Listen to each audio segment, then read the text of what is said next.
ಆತ್ಮೀಯರೇ, ರಂಜಾನಿನ ಉಪವಾಸವಿದ್ದು ಏನೆಲ್ಲ ಕಾರ್ಯಗಳು ಮಾಡಿದರೆ ನಮ್ಮ ಉಪವಾಸವು ಭಂಗವಾಗುವುದಿಲ್ಲ, ಅಂದರೆ ಮುರಿಯುವುದಿಲ್ಲ, ಅದರ ಬಗ್ಗೆ ತಿಳಿದುಕೊಳ್ಳುವ ಪ್ರಯತ್ನವನ್ನು ಮಾಡೋಣ. ಮೊದಲನೇದಾಗಿ, ಒಂದು ವೇಳೆ ನಾವು ರಂಜಾನಿನ ಉಪವಾಸವಿದ್ದು ಮರೆತು ಏನಾದರೂ ತಿನ್ನುವಂತಹ ಅಥವಾ ಕುಡಿಯುವಂತಹ ವಸ್ತುಗಳನ್ನು ನಾವು ತಿಂದರೆ ಅಥವಾ ಕುಡಿದರೆ ಅದರಿಂದ ನಮ್ಮ ಉಪವಾಸ ಭಂಗವಾಗುವುದಿಲ್ಲ. ಇದೇ ಥರ ಒಂದು ವೇಳೆ ಉಪವಾಸವಿದ್ದು ನಮಗೆ ನಮ್ಮ ರಕ್ತವನ್ನು ಪರೀಕ್ಷಿಸುವ ಅಗತ್ಯ ಇದ್ದರೆ ರಕ್ತ ಪರೀಕ್ಷೆ ಮಾಡ್ಬೋದು, ಇದರಿಂದ ಉಪವಾಸ ಭಂಗವಾಗುವುದಿಲ್ಲ. ಇದೇ ಥರ ಒಂದು ವೇಳೆ ನಮಗೆ ಇಂಜೆಕ್ಷನ್ ತೆಗೆದುಕೊಳ್ಳುವಂತಹ ಅಗತ್ಯ ಇದ್ದರೆ ಇಂಜೆಕ್ಷನ್ ನಾವು ತೆಗೆದುಕೊಳ್ಬೋದು. ಇದೇ ಥರ ನಾವು ಗ್ಲುಕೋಸನ್ನು ನಾವು ತೆಗೆದುಕೊಳ್ಳುವ ಅಗತ್ಯ ಇದ್ದರೆ ರಂಜಾನ್ ಉಪವಾಸವಿದ್ದು ನಾವು ತೆಗೆದುಕೊಳ್ಳಬಹುದು. ಇದೇ ಥರ ಒಂದು ವೇಳೆ ಡಯಾಲಿಸಿಸ್ ಮಾಡುವವರು ಅವರಿಗೆ ಡಯಾಲಿಸಿಸ್ ಮಾಡುವ ಉಪವಾಸದಲ್ಲಿ ಅಗತ್ಯವಿದ್ದರೆ ಅವರು ಡಯಾಲಿಸಿಸ್ ಕೂಡ ಮಾಡ್ಬೋದು. ಇದೇ ಥರ ನಾವು ಆಚೆ ಓಡಾಡ್ತಿರುವಾಗ ಉಪವಾಸದ ಸಂದರ್ಭದಲ್ಲಿ ಒಂದು ವೇಳೆ ಚಿಕ್ಕ ಚಿಕ್ಕ ಕ್ರಿಮಿಕೀಟಗಳು ಬಾಯಿಯ ಒಳಗೆ ಹೋದರೆ ಅದರಿಂದಲೂ ನಮ್ಮ ಉಪವಾಸ ಭಂಗವಾಗುವುದಿಲ್ಲ. ಇದೇ ಥರ ಒಂದು ವೇಳೆ ತನ್ನಷ್ಟಕ್ಕೆ ವಾಂತಿ ಆದರೆ ಅದರಿಂದಲೂ ಉಪವಾಸ ಭಂಗವಾಗುವುದಿಲ್ಲ. ಇದೇ ಥರ ಒಂದು ವೇಳೆ ನಾವು ಹಲ್ಲನ್ನು ಹೋಗಿ ತೆಗೆದರೆ ಆ ಹಲ್ಲಿನ ಮೂಲಕ ರಕ್ತ ನಿರಂತರವಾಗಿ ಸುರಿಯುತ್ತಾ ಇದ್ದರೆ ಅದನ್ನು ನಾವು ಒಳಗೆ ತೆಗೆದುಕೊಳ್ಳಬಾರದು, ಅದನ್ನು ನಾವು ಉಗಿಬೇಕು. ಆದರೆ ಈ ರಕ್ತಸ್ರಾವದಿಂದಾಗಿ ನಮ್ಮ ಉಪವಾಸವು ಭಂಗವಾಗುವುದಿಲ್ಲ. ಇದೇ ಥರ ಪತಿ ಪತ್ನಿಯರು ಸಂಭೋಗ ಮಾಡಿದಿಂದಾಗಿ ಅವರ ಮೇಲೆ ಸ್ನಾನ ಮಾಡುವುದು ಕಡ್ಡಾಯವಾಗ್ತದೆ. ಅಂತಹ ಸ್ನಾನಕ್ಕೆ ಉರ್ದುವಿನಲ್ಲಿ ಜನಾಬತ್ನ ಗುಸಲ್ ಅಂತ ಹೇಳ್ತಾರೆ.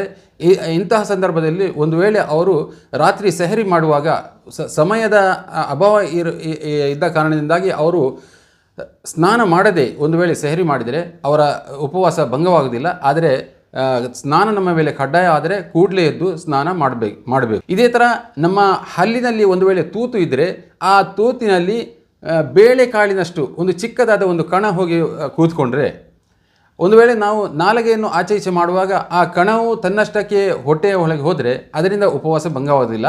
ಅದು ಚಿಕ್ಕ ಕಣ ಆಗಿರಬೇಕು. ಒಂದು ವೇಳೆ ಒಂದು ಚಿಕ್ಕ ಕಣವೇ ಆಗಲಿ ನಾವು ನಮ್ಮ ಹಲ್ಲಿನಿಂದ ಅದನ್ನು ಹೊರಗೆ ತೆಗೆದು ಪುನಃ ಅದನ್ನು ನಾವು ಹಾಕಿಕೊಂಡ್ರೆ ಅದು ಸಾಸಿವೆ ಕಾಳಿನಷ್ಟೇ ಆಗಲಿ ಕೂಡಲೇ ಏನಾಗ್ತದೆ, ನಮ್ಮ ಉಪವಾಸ ಭಂಗವಾಗ್ತದೆ. ತುಂಬ ಬಿಸಿಲಿನ ಕಾರಣದಿಂದಾಗಿ ಆಗಾಗ ನಮಗೆ ಸ್ನಾನ ಮಾಡುವ ಅಗತ್ಯ ಬಿದ್ದರೆ ನಾವು ಉಪವಾಸದ ಸಂದರ್ಭದಲ್ಲಿ 1 ಅಲ್ಲ 2 ಅಲ್ಲ 3 ಬಾರಿ ಬೇಕಾದರೆ ನಾನು ಸ್ನಾನವನ್ನು ಮಾಡಬಹುದು. ಇದೇ ಥರ ನಾವು ವಜು ಮಾಡುವಂತಹ ಸಂದರ್ಭದಲ್ಲಿ ನಾವು ಬಾಯಿ ಮುಕ್ಕಳಿಸ್ತೇವೆ. ಬಾಯಿ ಮುಕ್ಕಳಿಸಿದ ನಂತರ ಆ ನೀರಿನ ಒಂದು ಚಿಕ್ಕ ಚಿಕ್ಕ ಹನಿಗಳು ನಮ್ಮ ಬಾಯಿಯ ಒಳಗೆ ಇರುತ್ತದೆ. ಇದು ಒಂದು ವೇಳೆ ಒಳಗೆ ಹೋದರೆ ಇದರಿಂದ ಉಪವಾಸವು ಭಂಗವಾಗುವುದಿಲ್ಲ. ಇದೇ ಥರ ನಾವು ಹೊರಗೆ ಬಿಸಿಲಿನಲ್ಲಿ ಕೆಲಸ ಮಾಡುವವರಾಗಿ ನಮ್ಮ ಮೈಯಲ್ಲಿ ನಿರಂತರವಾಗಿ ಬೆವರು ಸುರಿಯುತ್ತಾ ಇದ್ದರೆ ಅಥವಾ ಕಣ್ಣಿನಲ್ಲಿ ಹನಿಗಳು ಸುರಿಯುತ್ತಾ ಇದ್ದರೆ 1-2 ಹನಿಗಳು ಒಂದು ವೇಳೆ ಬಾಯಿಯ ಒಳಗೆ ಹೋದರೆ ಅದರಿಂದ ಉಪವಾಸವು ಭಂಗವಾಗುವುದಿಲ್ಲ. ನಮ್ಮ ಕಿವಿಯಲ್ಲಿ ಏನಾದರೂ ವಸ್ತು ಒಳಗೆ ಹೋಗಿದರೆ ಅದನ್ನು ಕ್ಲೀನ್ ಮಾಡುವಂತಹ ಶುಚಿಗೊಳಿಸುವಂತಹ ಸಂದರ್ಭ ಬಂದರೆ ನಾವು ಡಾಕ್ಟರ್ ಬಳಿಗೆ ಹೋಗಿ ಕ್ಲೀನನ್ನು ಮಾಡಿಸ್ಬೋದು. ಕೆಲವರಿಗೆ ಉಪವಾಸದಲ್ಲಿ ಪಾನ್ ತಿನ್ನುವಂತಹ ಒಂದು ಅಭ್ಯಾಸ ಇರುತ್ತದೆ. ಅದು ತಿಂದ ನಂತರ ಬಾಯಿಯ ಒಳಗೆ ಕೆಂಪು ಬಣ್ಣ ಒಂದು ವೇಳೆ ಇದ್ದರೆ ನಾವು ಬಾಯಿ ಮುಕ್ಕಳಿಸಬೇಕು. ಮುಕ್ಕಳಿಸಿದ ನಂತರವೂ ಆ ಕೆಂಪು ಬಣ್ಣ ನಮ್ಮ ಬಾಯಿಯ ಒಳಗೆ ಇದ್ದರೆ ನಮ್ಮ ಉಪವಾಸವು ಭಂಗವಾಗುವುದಿಲ್ಲ. ಕೆಲವರಿಗೆ ಜೋರಾಗಿ ಶೀತ ಆಗಿರುತ್ತದೆ. ಶೀತ ಆಗಿದ್ದ ಕಾರಣದಿಂದಾಗಿ ಮೂಗನ್ನು ಒಳಗೆ ಎಳೆಯುವಾಗ ಒಂದು ವೇಳೆ ಶೀತ ಒಳಗೆ ಹೋದರೆ ಅದರಿಂದ ಉಪವಾಸವು ಭಂಗವಾಗುವುದಿಲ್ಲ.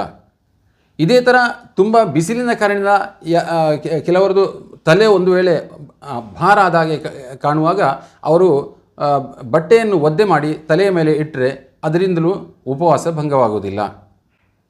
ಹಾಗೂ ಉಪವಾಸ ಸಂದರ್ಭದಲ್ಲಿ ನಾವು ಮಿಸ್ವಾಕ್ ಮಾಡಬಹುದು. ಹಾಗೂ ಕಣ್ಣಿಗೆ ನಾವು ಸುರ್ಮಾವನ್ನು ಹಾಕಬಹುದು. ಅದೇ ಥರ ನಾವು ಸುಗಂಧ ದ್ರವ್ಯಗಳನ್ನು ಮೈ ಮೇಲೆ ಪೂಸಬಹುದು ಹಾಗೂ ಅದನ್ನು ಮೂಸಲೂಬಹುದು. ಇದೇ ಥರ ಉಪವಾಸ ಸಂದರ್ಭದಲ್ಲಿ ನಮಗೆ ಜೋರಾದ ಒಂದು ವೇಳೆ ಜ್ವರ ಬಂದರೆ ಆ ಜ್ವರದಿಂದ ನಾವು ಮುಕ್ತಿಯನ್ನು ಪಡೆಯಲಿಕ್ಕಾಗಿ ಒಂದು ವೇಳೆ ನಮ್ಮಲ್ಲಿ ವಿಕ್ಸ್ ಮುಂತಾದ ಸಾಧನಗಳಿದ್ದರೆ ಅದನ್ನು ನಾವು ಶೋಲ್ಡರ್ಗಳ ಮೇಲೆ ಅಥವಾ ನಮ್ಮ ಹಣೆಯ ಮೇಲೆ ಅಥವಾ ಎದೆಯ ಮೇಲೆ ಬೇಕಾದರೆ ನಾವು ಹಚ್ಚಿಕೊಳ್ಬೋದು. ಆದರೆ ಯಾವ ಕಾರಣಕ್ಕೂ ಆ ವಿಕ್ಸನ್ನು ನಾವು ಕೈಯಲ್ಲಿ ತೆಗೆದುಕೊಂಡು ಮೂಸಬಾರದು. ಒಂದು ವೇಳೆ ನಾವು ಹಣೆಯ ಮೇಲೆ ಎದೆ ಮೇಲೆ ಹಚ್ಚುವಂತಹ ಸಂದರ್ಭದಲ್ಲಿ ಅದರ ಪರಿಮಳವು ನಮ್ಮ ಮೂಗಿನ ಒಳಗೆ ಬೇಕಾದರೆ ಹೋಗಲಿ, ಅದರಿಂದ ಉಪವಾಸ ಭಂಗವಾಗುವುದಿಲ್ಲ. ಆದರೆ ಯಾವ ಕಾರಣಕ್ಕೂ ನಾವು ಅದನ್ನು ತೆಗೆದುಕೊಂಡು ಮೂಗಲ್ಲಿ ಹೀಗೆ ಮೂಸಬಾರದು. ಉಪವಾಸವಿದ್ದು ನಮಗೆ ತಲೆಗೆ ಎಣ್ಣೆಯನ್ನು ಹಚ್ಚುವಂತಹ ಅಭ್ಯಾಸ ಇದ್ದರೆ ಎಣ್ಣೆಯನ್ನು ನಾವು ಹಚ್ಚಬಹುದು. ಇದರಿಂದಲೂ ನಾವು ಏನಾಗುವುದಿಲ್ಲ, ಉಪವಾಸ ಭಂಗವಾಗುವುದಿಲ್ಲ.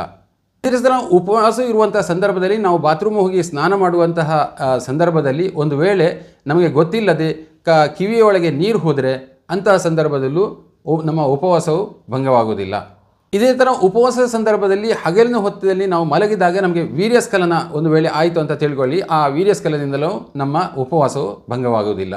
ಇದೇ ಥರ ಉಪವಾಸ ಸಂದರ್ಭದಲ್ಲಿ ಪರಸ್ತ್ರೀಯರನ್ನು ಅದು ಆ ಉಪವಾಸ ಸಂದರ್ಭದಲ್ಲಿ ಆಗಲಿ ಬೇರೆ ಸಂದರ್ಭದಲ್ಲಿ ಯಾವ ಕಾರಣಕ್ಕೂ ನೋಡಬಾರದು. ಒಂದು ವೇಳೆ ನೋಡಿದ ಕಾರಣದಿಂದಾಗಿ ನಿರಂತರವಾಗಿ ಅದನ್ನು ಆಲೋಚಿಸಿದ ಕಾರಣದಿಂದಾಗಿ ಒಂದು ವೇಳೆ ವೀರ್ಯಸ್ಖಲನ ಆದರೂ ಅದರಿಂದ ಉಪವಾಸ ಭಂಗವಾಗುವುದಿಲ್ಲ.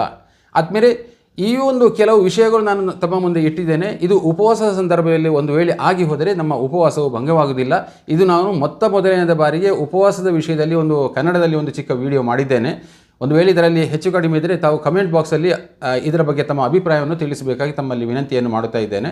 ಜಜಾಕಲ್ಲಾಹು ಖೈರ್. ಅಸ್ಸಲಾಮು ಅಲೈಕುಂ ವರಹಮತುಲ್ಲಾಹಿ ವಬರಕಾತುಹು.